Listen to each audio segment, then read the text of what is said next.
So I think this is called Junction 3. It's signposted Beaconsfield.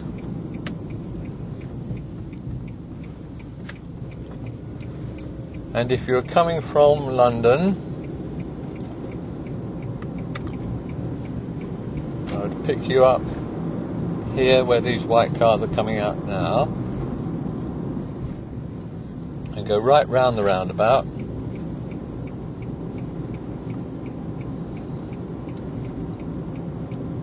And if you were coming from Wickham or Oxford, I would pick you up here on the left where this big white concrete mixer is coming up.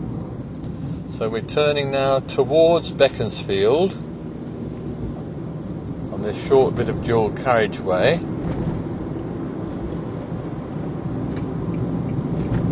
There's usually a florist van parked on this lay-by, so if you want to buy a bunch of flowers for your mum, just stop off here and do so. Now when we come to this next roundabout, we're going to turn right towards Denham and Gerrard's Cross along the A40, so turn right round the next roundabout.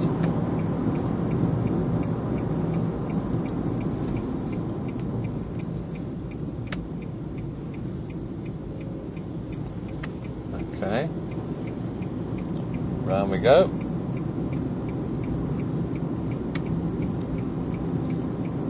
And you can move over to the left-hand lane now because you're coming off left very soon.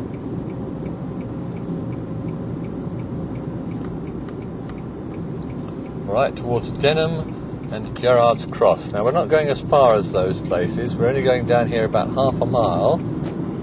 It is a dual carriageway, but it is a 50-mile-an-hour limit. Watch your speed. There's a down slope in a minute which is very tempting, and you find you pick up speed quite easily. So just stick to the speed limit down here, and where the road narrows we're actually going to be turning off, so you don't need to get too excited along this part of the road. A big waste tip that's being, I think it's a gravel pit that's being converted to waste and filled up with waste slowly. Right, now here we come to the sign that says Jordan's and Sear Green. And we're going left there. This is where you might be tempted to speed. So left here to Jordan's and Sear Green. Up through these woods. There's some nice beech trees in Buckinghamshire. You may not know that Buckinghamshire's heritage, and particularly High Wycombe, was the centre of the furniture industry because of the beech trees from which you could make chairs.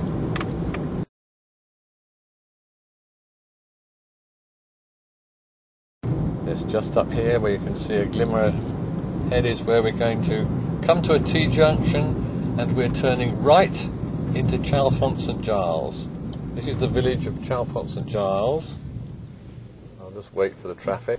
Chalfont St Giles has a Milton's Cottage, which is a place that you can call in and visit if you're poetically inclined. If you're coming the other way, this wall is a sign to when you need to turn left. So keep going down this road now, in through Chalfont St Giles. There's a little mini roundabout at the top. Then we shall go down into Chalfont St Giles, then up a hill the other side.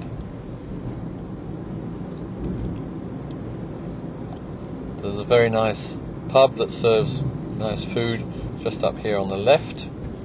If this is your last meal with your parents before they say cheerio to you, then the White Hart would be a nice place to have a meal.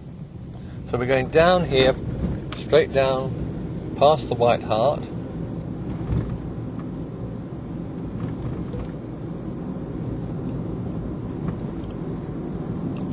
You may, in your final year, end up renting rooms or renting a house up in Chalfont St Giles, so this might become familiar territory to you. There's not much rental housing in this part, but you may be lucky. You may have to rent property in High Wycombe or in Amersham or in Uxbridge.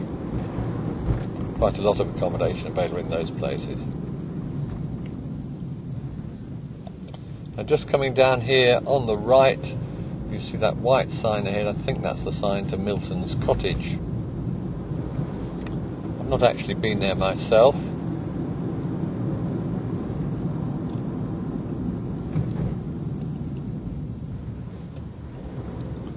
So I can't tell you what it's like inside.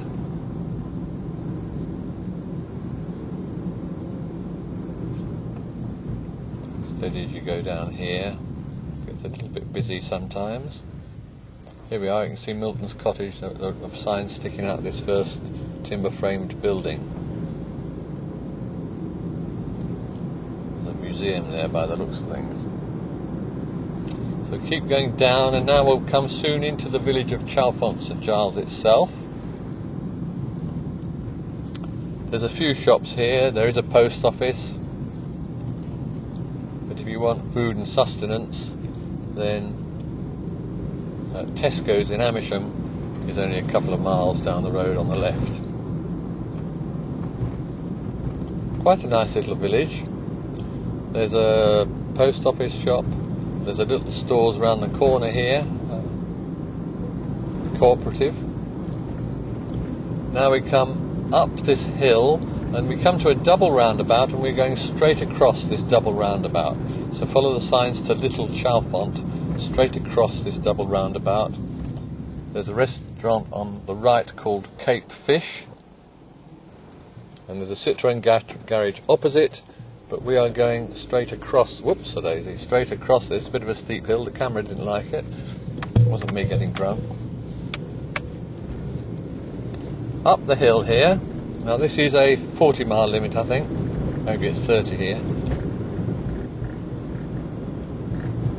Just for a short bit, and then it's de-restricted, but don't get too excited because we're going to be turning right at the top of this hill.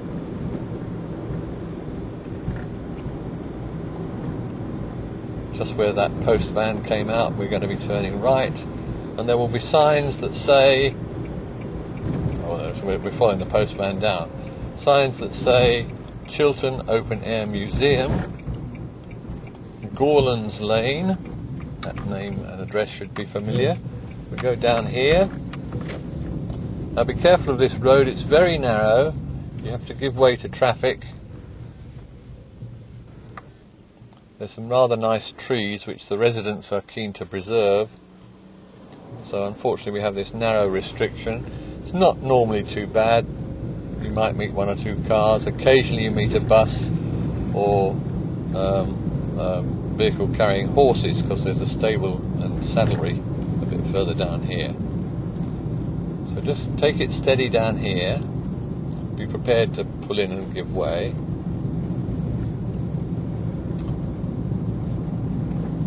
It's a narrow bit here just before the road widens out again. But just watch this particular corner because some traffic can be whizzing around the other way a bit. Okay. Carry on here. You'll see a sign that says flood. Oh no, it doesn't say flood. It says 20-mile limit. But sometimes there's a sign that says flood because if we have heavy rain, this road might be under an inch or two of water. Just this bit here. Just take it steady. Carry along this road.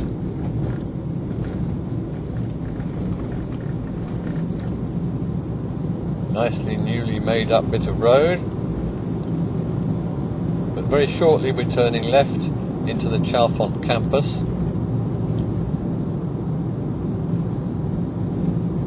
And I'll just nose into the campus